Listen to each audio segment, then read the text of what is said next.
I'm remaking the Super Nintendo game PLOK. Today we need to add the secret bonus stage that can be found in the first level.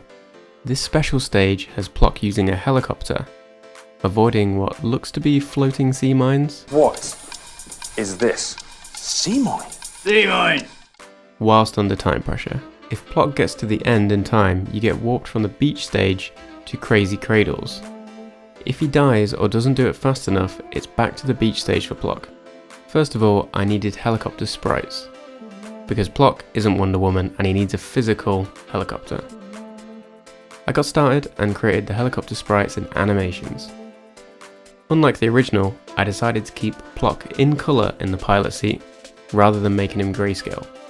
I shared this in the Discord server, and went on to make other vehicles for future videos, and posted them there. So if you want to see early vehicles or get more involved, you can find them in the Discord link below. The helicopter has a lot more going on than any of PLOK's existing power-ups that I've already added. All the existing power-ups we've added just override PLOK's shooting. This was simple enough to override, but the helicopter has quite a few things going on. The most important being custom movement. Helicopters do fly after all.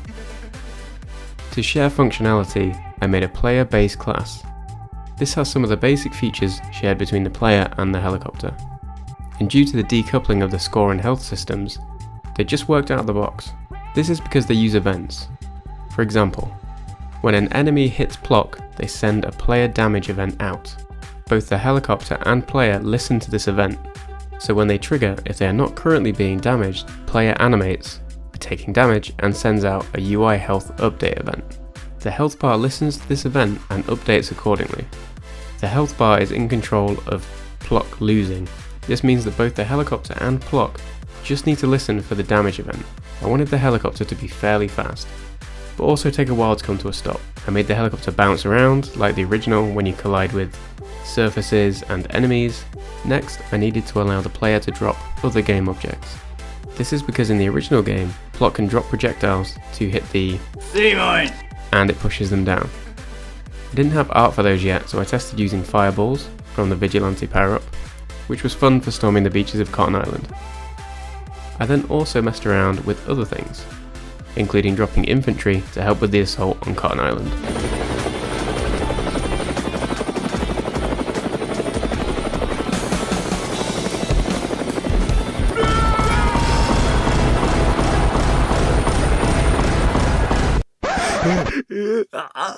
Because of the helicopter's complexity compared to other power-ups, it is instead spawned in the world if obtained from a present. One of the things we're still missing are level transitions and other UI effects. These are fairly basic compared to the original game currently. In Unity, you can use sprite mask to cut out part of a sprite with another sprite. This is an inverted cutout. For the level transition to work, I needed to use an inverted cutout. The problem I had was that this isn't supported with inbuilt components for UI images. Fortunately, I found a tutorial that mimics this behavior by modifying one of Unity's inbuilt shaders used for the positive mask. This video was by Jean Gobert de Costa? By this man. I use this to make this effect. When you load the level, PLOK's face is cut out for the level loading and increases in size over time. I use the same effect for the pause screen. This is what it looks like in the original game, and here's my implementation. I've also added a simple fade to black for other scenarios. We still have a bonus stage to build. I created new versions of the ground sprites for this level. I flipped one of my tile map grids for the upside down sprites to save some work with colliders and sprite exports. If you know a way to simply flip tiles in Unity without rotations, or additional sprite work, please let me know. In the original, you can fly past the end of the level. Strangely, there are 2 flag posts. You have to hit the smaller one to win the race. I wasn't a fan of this, so I reused the flag post from the normal levels and I add a large trigger area so you can't go past it. When you hit the end goal, you are shown this flashing secret warp text. I also added the countdown timer. It will make you lose the race if you run out of time.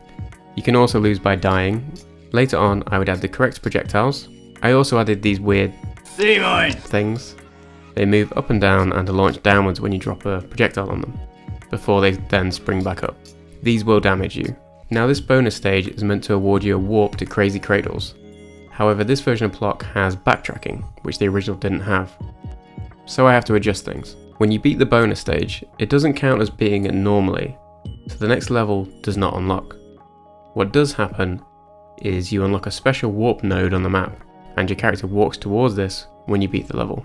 When you try and enter this level, it will warp you to the other end of the warp, and give you access to crazy cradles early, and you can still backtrack through this warp. I want to thank everyone who took part in the vote on devlog length and frequency.